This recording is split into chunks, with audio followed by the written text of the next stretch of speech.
يا أيها الذين آمنوا ولتنظر نفس ما قدمت لغد واتقوا الله.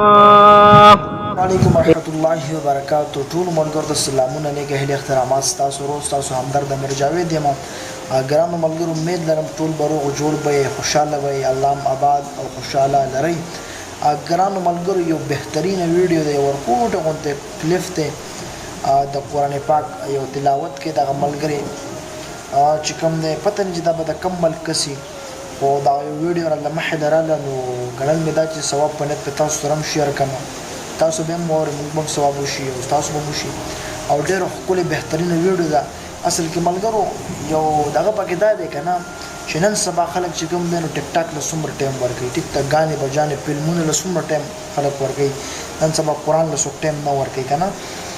دغه یو کس دی ډېر بهترین اواز ول الله ورکړی دی. حالانکې شکل صورت چې کوم دی نو صحیح نه دی پوه شوې، خو چې کوم دی زموږ نه ډېر ښه دی، زموږ نه یو په شل ښه دی چې دومره بهترین اواز ول الله ورکړی دی. الله پاک چې کوم دی ګرانو ملګرو چا شکلونو ته د چا دغه ته نه ګوري پوه شوې.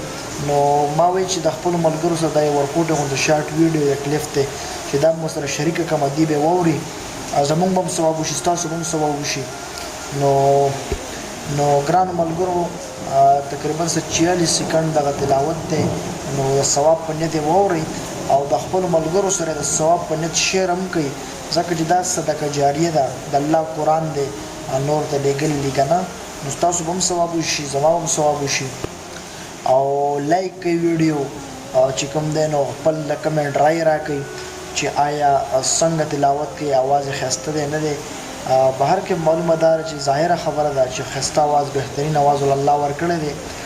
ګرانو ملګرو خدای خوشحاله آباد لري. د روژې مبارکه میاشت ده، نو ټولو ملګرو ته د درخواست دی چې موږ هم دعاګانې کوي، موږ تاسو هم دعاګانې کوو. الله مباد لري چې په هر ځای کې انشاءالله په بل پروګرام کې وملاویږو. الله مباد او خوشحال ساتي د لوی الله تعالی. السلام علیکم ورحمۃ اللہ وبرکاتہ.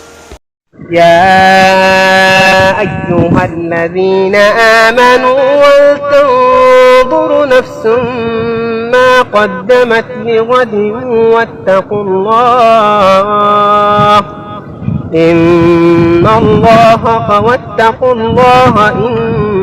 الله خبير بما تعملون.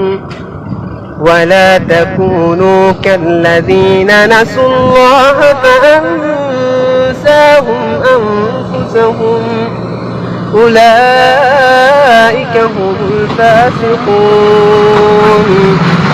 لا يستوي أصحاب النار وأصحاب الجنة هم الفائزون.